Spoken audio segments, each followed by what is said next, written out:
Now sit back and prepare to be entertained. Welcome to the Dripping Bucket Podcast. Welcome back to the Dripping Bucket Podcast, where we talk about books and shit. I'm Krystle Matar. I wrote books, and that's not Rob Hayes' hat. He wrote shit. No, wait. No, he wrote books. I swear he did. And we're actually going to talk about a book that we're trying to write together. Yeah. Kind of jumping off of last week where we were talking about heroic fantasy and if there's still a place for it in the current modern fantasy age. And we're kind of stubbornly hypothesizing that yes, it does. God damn it. Well, see, actually, we're going to do it. Oh, there's no fucking place for heroic fantasy in the modern age, but let's just do it anyway. Okay, that works too. Actually, that suits us a lot better. Yeah. So then you asked me in on this because you like people that will let you tell them what to do, I guess. I don't know. That was much easier with Clayton. He was much more it's much more agreeable and kind of, I said no to everything. Yeah, he puts up much less of a fight. You're like, nah, I don't want to do it that way. I'm going to do it my way. It's like, oh, okay. Yeah. Joking aside, so yeah, I mean, I think I you misjudged that one. Yeah, with a let's do a heroic fantasy. Yeah, but unlike with Clayton, I came to him with sort of like the world built and a magic system and all that shit. Whereas this was like heroic fantasy? ? Yeah, and I was like, okay. And then since then, we're both sort of lobbing ideas. I don't think it even started, or maybe we decided to collaborate and then eventually you came to this heroic fantasy thing, because I remember the first thing that you pitched, it was like it was going to take place in the real world, except it was like fantasy adjacent because of hallucinations. And you had like research done for like a research lab or a hospital or something. Oh, yeah. And I was like, yeah, I still want to write that. Shit, I'm so far out of my league. I can't do this. And you're telling me about it, and I was so excited to read it written by you after you were done. but I had no idea what I could possibly add to it, because it was just so off the wall and so bananas that I was like, yes, give me that finished draft. He's like, that's a great idea, but how about if we do something different? Yeah, I'm not super great at like real world stuff because it requires too much authenticity. and I can't wing it. Like, it's just not in my personality. I have to know what I need to know. But then I realize like I have to know street names and stuff if we're doing this in a city that actually exists. And then I'm like, I know how annoying I'm gonna get. I don't want to subject you to that. Yeah. No, the funny thing is I'm actually the same way. So like Ghost of Tomorrow is my cyberpunk thing. Okay. Like every street name is accurate to each city and town. I have folders of pictures where I went online and like researched every place. Like every little detail is as correct as I am capable of making it. So we both would have driven each other nuts and never written a book. That's true. I was about to say, well, maybe we should put it back on the table, but you're probably right. We're probably gonna obsess over the wrong things for too long because this is taking us so long. So yeah, we're not super fast at this, but it's all good. Yeah, the agreement was it'll happen when it happens, and I think that's what makes it easier to say yes to. And it also makes it easier to come back to because it's like it'll happen when it happens. We haven't forgotten. It's genuinely a no stress project. Like, if it takes a year, fine. If it takes 2 years, it's fine. Like, whatever. We're past a year now. Yeah. So it's whatever. We're both working on our own stuff, but So let's haul it back in Yes. on topic. So tell us about your character. What sort of sparked the idea? What your plans are, without Well, obviously yeah. spoiling anything. So eventually we came to the idea of heroic fantasy, and we both reread Legend, and I bullied you into buying Legend of the Deathwalker as well. Um, but I mean, it's us, so we can't just write a David Gemmell novel. It would be dishonest to us and to our readers, and I think it would be disrespectful to the genre as a whole, because it's just it we have to stay true to ourselves. So um I wanted I'm interested in heroic fantasy, but I also read a lot of veterans fiction. So um, people who have served and then gone on to write novels either about what they went through or something totally fictionalized. Um, and there's kind of this overwhelming thread of reluctance that really interests me, where um, they went there and they did what they had to do, but they were never really sure that they should have been there to begin with. Um, and they question why they're involved and all of that, and that really interests me, um, as well as specifically in the Vietnam War. American soldiers were going back many years later and meeting soldiers who would have been on the opposite side of them, who would have been enemies, and only then have they found peace. And I find those stories really cathartic in a way, where like there's this circular nature to humanity where eventually we're no longer enemies. And I liked that, and I liked all of that.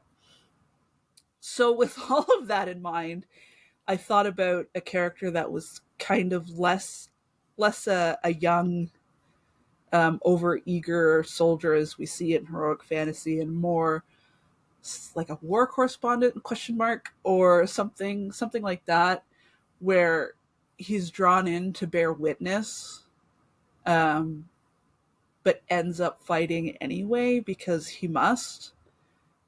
But all of that is his backstory. It doesn't even show up in the book yet, and so now, many years later, he's returned to this area that was not his home, but that he had come to love very much.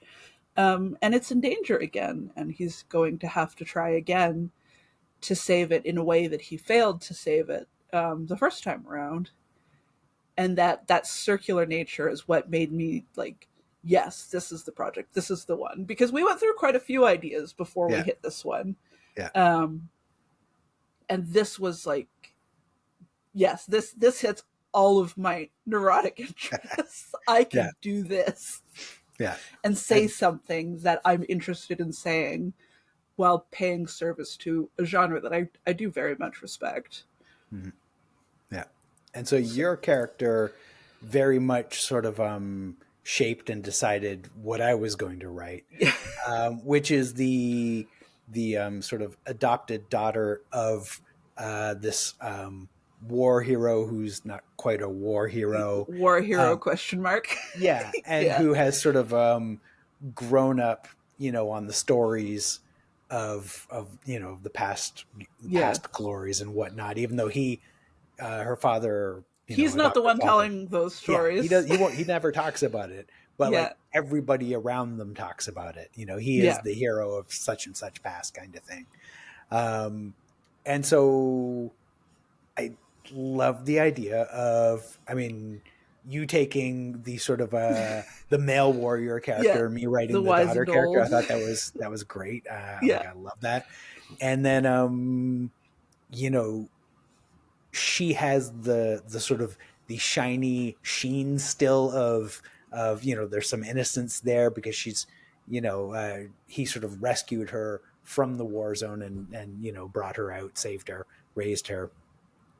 And so when he goes back, she sort of has this like, I- you know, this need to live up to everything she thinks she's learned, from Yeah. him and about him. And she has to go sort of rescue her rescue father. him from Yeah. his own, From his own sort of stupidity. yeah, Which is kind of been a blast to write because yeah. she's not my typical character at all. There's You don't no say. she's not morally gray remotely. Yeah, She's a very much sort of like a good person trying to do the right thing. yeah, and just kind of drawn into something that's totally outside of her control, which I think serves the genre really well, where these people so seldomly actually have any control over whether or not they're involved. They're drafted, or it's their homes under attack, or something like that. And that outward compulsion to do something is a really interesting thing to play with, because then what do you do? What would you do? Like, if you're really honest with yourself, what would you be able to do? And I think that's going to be a fun space to play in. Yeah. Yeah. Do you want to talk about world building or magic stuff at all, or do you want to keep that sort of more vague and talk No, about process? let's talk about the tattoos, because I think that was the piece that we were missing for the longest time. Like, we were kind of failing to get a hold of it, like get passionate about it until those tattoos came into play, and that was your idea. Those were really cool. Yeah, we sort of started with this low / almost no magic idea, and it Yeah, was like I felt like there something was missing. a hook Yeah, missing, yeah, and then we sort of bounced ideas back and forth, and we wound up with the tattoos. Do you want to sort of explain how yeah. that's So, working for you? at least from my character's perspective, it's a thing that he did willingly. These tattoos are a magic spell that binds him to his war band, and it draws out more loyalty and more courage and more love for his fellow soldiers. And it's like, super soldier training, except it's a magic tattoo. And it's something that he gets a choice. He does it willingly, sort of, because he's with a war band. He's supposed to be chronicling what's going on so that his home country knows what to do about it, but ends up fighting with them. And he gets the tattoo, and it kind of messes with his head after everything. Um, and it kind of becomes the hinge on what drives him back, in a way that echoes the same desire to return that I saw in Vietnam veterans, but magic. Yeah. Whereas you've taken those tattoos, and you built our antagonist, our faceless antagonist army, off of an unwillingness to get the tattoos, which I found really, really fascinating, So and really, sort of the way, I mean, it's still evolving, right? Because we're yeah, early days. What we were sort of looking at was sort of two ways. All right, let me back up. So the emotion, the tattoo magic is largely emotion driven. yeah, So we've got this sort of wheel, the spectrum of emotions, and that's all the tattoos can do. Is you can sort of tattoo an emotional state yeah, onto a person, and it and could be strengthens what's love, could already be there. loyalty, could be Yeah. fear, any of the emotions, and there are all the minor sub emotions and all that stuff as well. And Oh yeah, that wheel so was really cool. yeah, it's neat. And so on the one side, we've got this kingdom, empire, whatever, who sort of uses what we sort of typically consider positive emotions. Their soldiers are tattooed with like a love and a Yeah, loyalty for each other, and to sort of bind them into sort of more effective fighting yeah, units.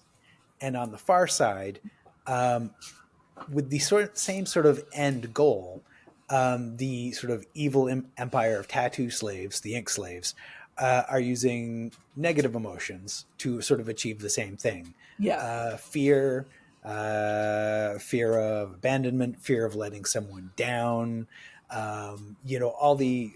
They're using sort of negative emotions to bind people together and make them obedient. And that sort of playing those two different sides off each other, the same end goal, Yeah. a different way of achieving it. I think I'm really looking forward to seeing how that sort of like Yeah. manifests. And it started to manifest kind of in the priorities of the family dynamics, at least for our characters, Marwan and Afra, where there's a willingness to sacrifice for family, for village, for all of it, kind of in different layers. Where the reason she goes after her father is out of love and loyalty and a fear that she's going to lose him, and a willingness to sacrifice herself and her comfort to go chase after him into a war zone. Whereas the empire that we're working on, you said fear of each other, but it's also fear of the empire. It's a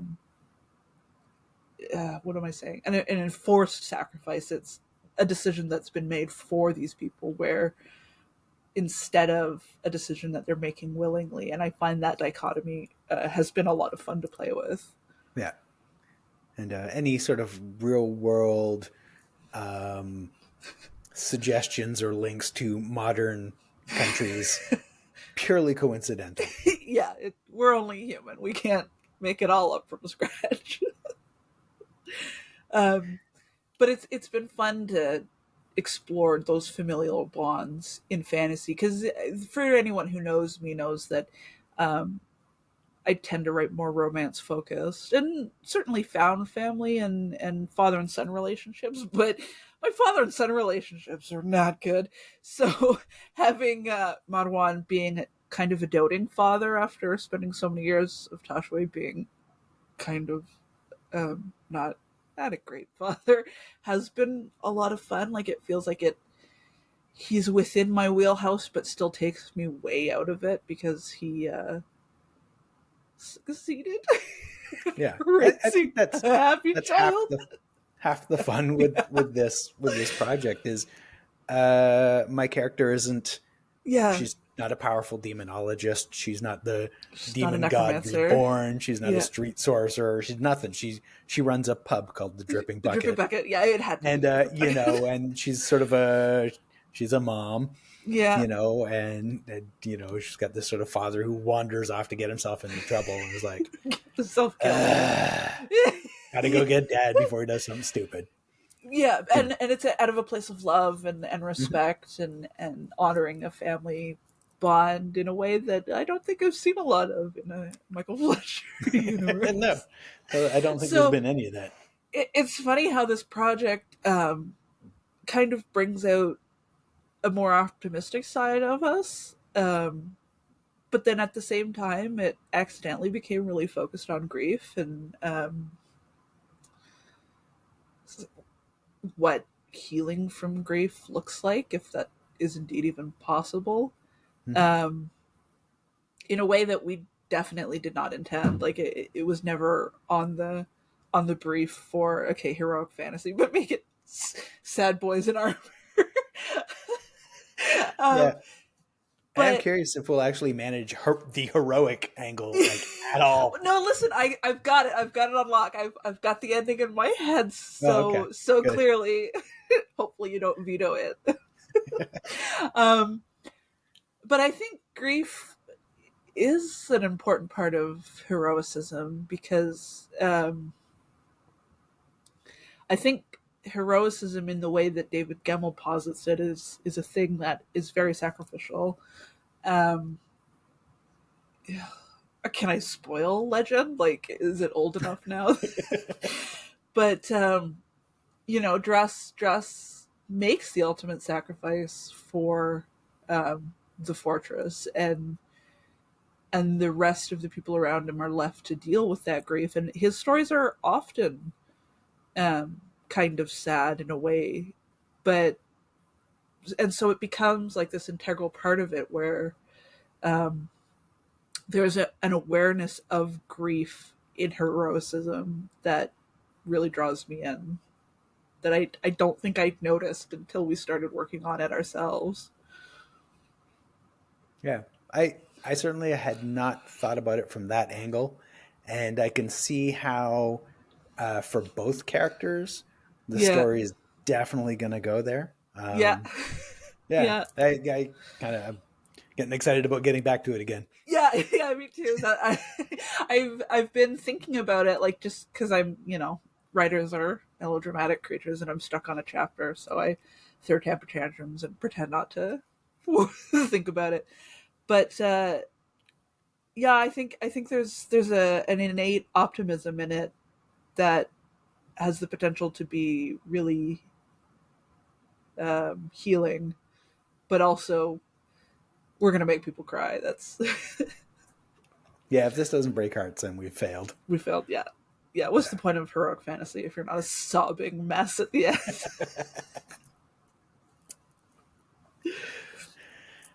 Alrighty, so we seem to have hit about the 20-minute mark Yeah, there. we're getting good at this. Yeah, we are.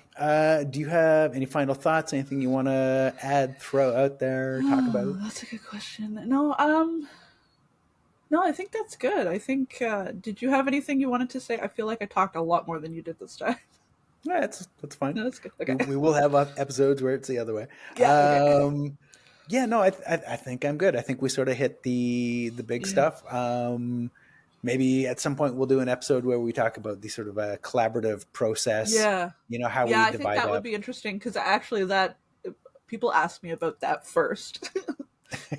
Not what we're working on, just really, and what's that like? In a way, it's like, I think people have a hard time imagining not being territorial over ideas or something. I'm not sure. I'm not sure what makes people ask that, but I find it an interesting thing. Yeah, I mean, we're writers, right? So we tend to. There's a lot of sitting alone in a little room with your words. Yeah, we're not like that because we play well with others. Yeah, exactly. That's true.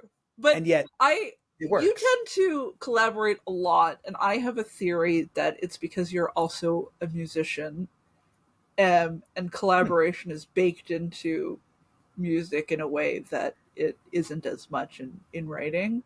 And I think it's bled into your personality in a way that maybe you didn't even notice. Oh yeah, quite possibly. I mean, after 2 decades in the music business, it must be in there a little bit. Like I still wear black all the time, even though I'm not, sneaking around on the back of a, heavy metal concert stage or something anymore. We'll pretend it's for a reason, right? Yeah. Not just lack of personality in your It's clothing. Like, why are you wearing cargo pants? Why do you have so many pockets? You're not doing anything. For the guitar, you're not carrying a multi-tour. There's no microphones stuffed in there when you. Anyway, not anymore. Not anymore. There's the pens and the whatever. There's a copy of your book in the one pocket. Yeah, I guess that about wraps us up then. All right, I think this concludes yet another episode of the Dripping Bucket Podcast. Join us next week when we discuss how there is no place in science fiction and fantasy for politics. Yeah, and we'll have guests on to talk about that and say that very clearly. All right, well, we'll see you next week. All right.